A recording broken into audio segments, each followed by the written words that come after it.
Bonjour et bienvenue dans le journal de l'Outre-mer.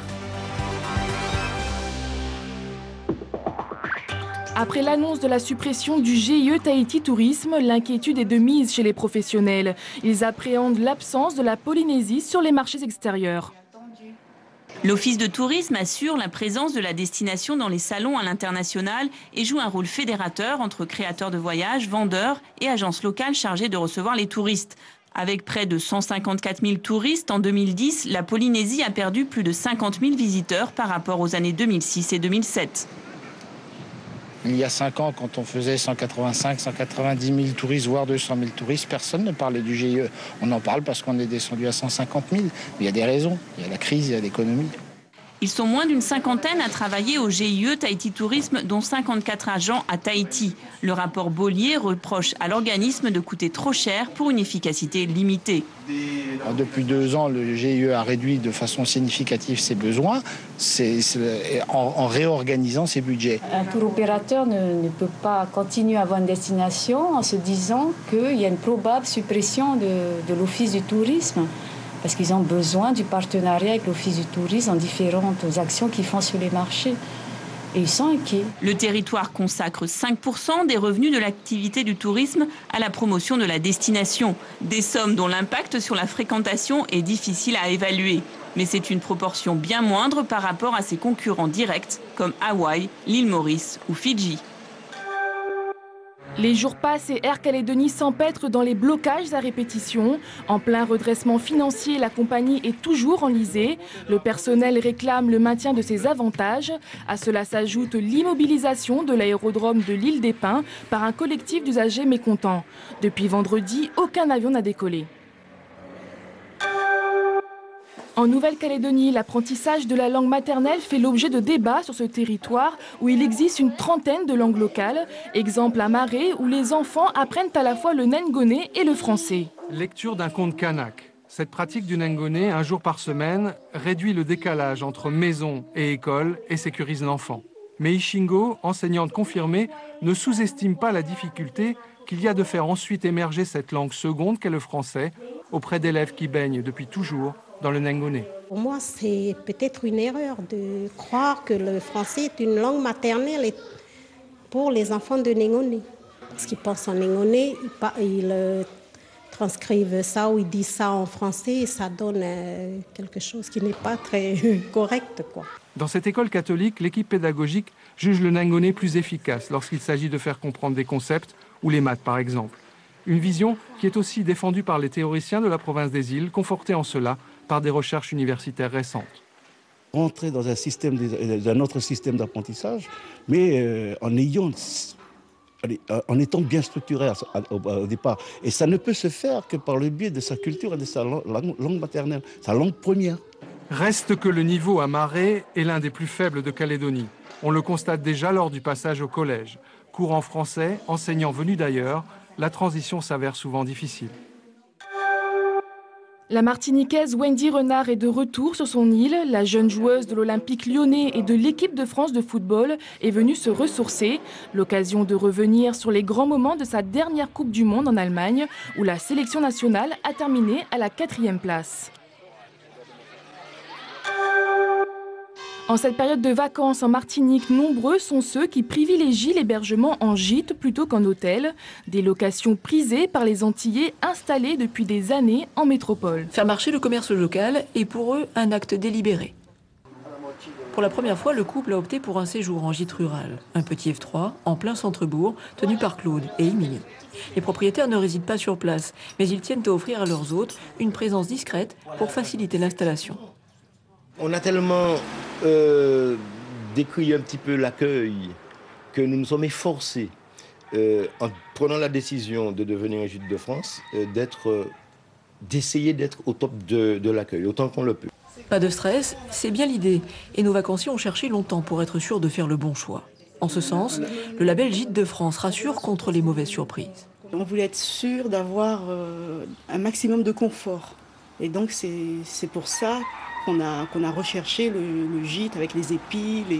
Ah non, ça a été une recherche minutieuse. On voyage beaucoup et on voudrait effectivement apporter aux résidents ce qu'on aimerait nous trouver quand on va dans un pays étranger. Voilà. En Martinique, 230 gîtes sont aujourd'hui intégrés au réseau et pour être sûr d'avoir une place, ces vacanciers ont réservé depuis le mois de janvier dernier. En juillet-août, 80% des clients environ viennent de métropole ou de l'étranger. Durée moyenne du séjour, 2 semaines. Roland et Marianne, eux, n'en resteront pas là. Le couple a encore 6 semaines pour visiter la famille. Rue Sainte-Anne, ou plutôt rue du Soleil Levant. Ici, les spectacles ponctuent la balade. Arts martiaux ou danse chinoise, petits et grands sont émerveillés. Comme chaque année d'ailleurs, ça rassemble beaucoup de monde et l'atmosphère est très conviviale. On va visiter le temple, la traversée heureuse. Et c'est justement au temple que l'on apprend pourquoi la communauté chinoise met tant d'ardeur à fêter Quanti. Détour donc dans l'un des 3 temples de la rue pour une visite guidée. Alors, dans la communauté chinoise, c'est une sorte de divinité que l'on prie pour réussir dans ses études, notamment pour les étudiants, les lycéens et les scolaires. Mais on le prie aussi pour différentes choses, comme le commerce, réussite dans le professionnel, et aussi pour la santé. Donc on va dire que c'est une sorte de divinité qui protectrice. Le clou de la promenade, c'est assurément la danse des lions. Tomber nez à nez avec l'une de ces impressionnantes créatures, ça ne fait même pas peur, enfin presque. Au début, on avait un peu peur, mais après, on n'avait plus peur. La danse des lions et son fabuleux déploiement de couleurs, joli symbole des festivités de Quanti qui rassemble désormais toutes les communautés de la Réunion. À demain pour un nouveau journal de l'Outre-mer.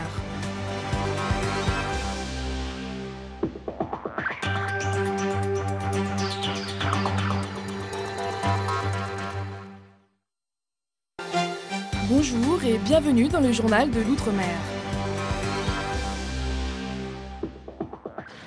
Après la Polynésie, la Martinique dénonce à son tour le manque de moyens dans les hôpitaux. Un collectif a profité de la visite du ministre de la Santé, Xavier Bertrand, pour se faire entendre.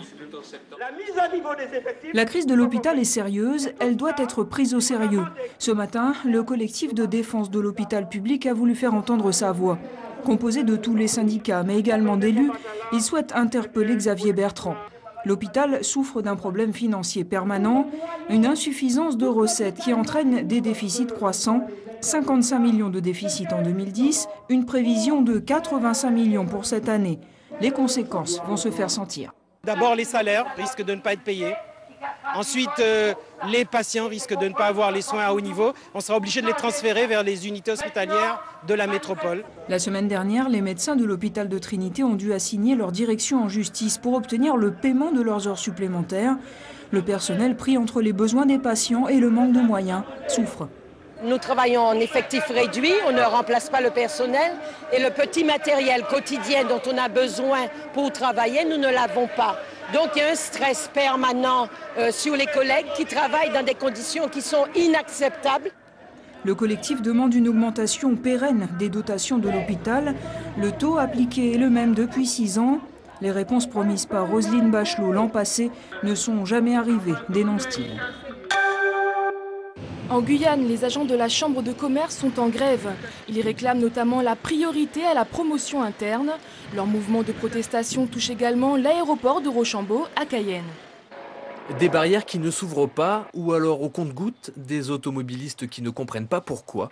Résultat, de nombreux véhicules sont garés aux abords du parking de l'aérogare de Rochambeau. L'activité de l'aéroport est perturbée par une grève des agents de la Chambre de commerce et d'industrie. Ce sont eux qui sont chargés du fonctionnement du parking, des tapis roulants pour les bagages et des passerelles de l'aérogare. Cette grève entraîne certains désagréments pour les voyageurs dès leur sortie de l'avion. On est descendu avec un escalier sur la piste et voilà, j'ai pas compris pourquoi, mais voilà. Ça fait 1h30 on attendait pour récupérer les bagages. Après plusieurs réunions et une rencontre avec le président de la CCIRG, les agents sont passés à la vitesse supérieure. Selon eux, aucun accord n'a pu être trouvé entre les différentes parties. Ils veulent par cette action interpeller les dirigeants de la Chambre de commerce et relancer les négociations. L'aéroport de Rochambeau où les douaniers ont saisi 2 kilos de cocaïne cachée dans des boîtes de cassoulet et dans la valise d'une passagère à destination d'Orly, une cache insolite. Et en secouant ces boîtes, on s'est aperçu qu'on n'entendait pas le liquide habituel. Et en complément, le maître chien anti-stup, le chien a reniflé les boîtes et visiblement c'était positif. Et l'ouverture de ces boîtes a permis de découvrir un petit peu plus de 2 kilos de cocaïne. Autre trafic de papier, cette fois à la préfecture de Mayotte. 4 agents du service étranger et un fonctionnaire de la PAF sont soupçonnés d'avoir monnayé de vrais titres de séjour. En février, une employée de la préfecture avait déjà été mise en examen pour des faits similaires. La destination Guadeloupe a le vent en poupe. Les campagnes de promotion ont porté leurs fruits. En ce moment, 5 gros porteurs atterrissent chaque jour à Pôle Caraïbes. Juillet-août, les grandes vacances.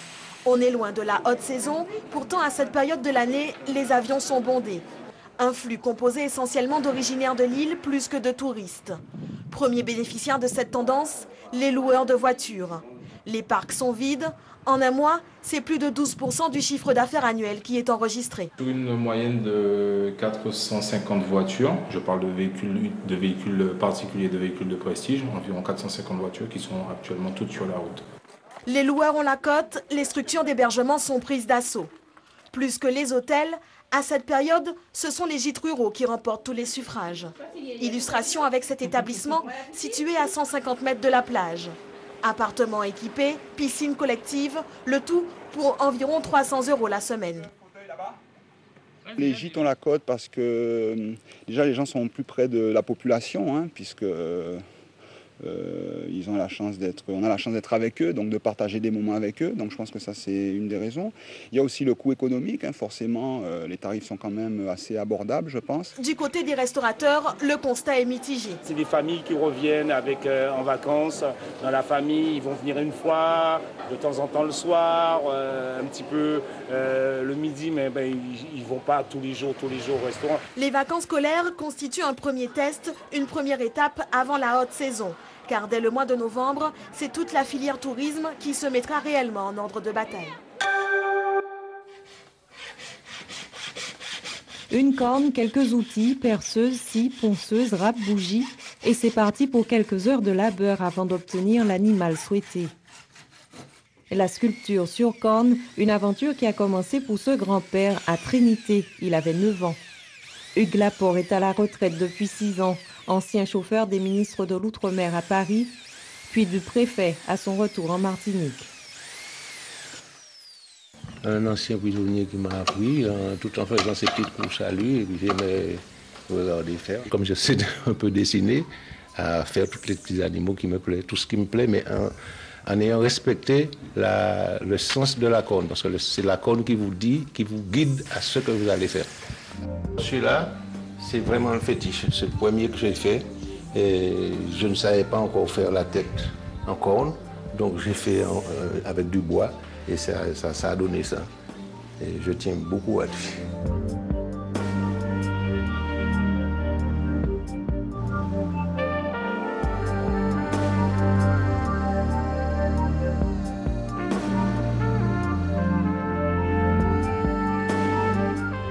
Ils ne sont plus très nombreux à pratiquer cette forme d'art en Martinique qui exige dextérité et beaucoup de patience.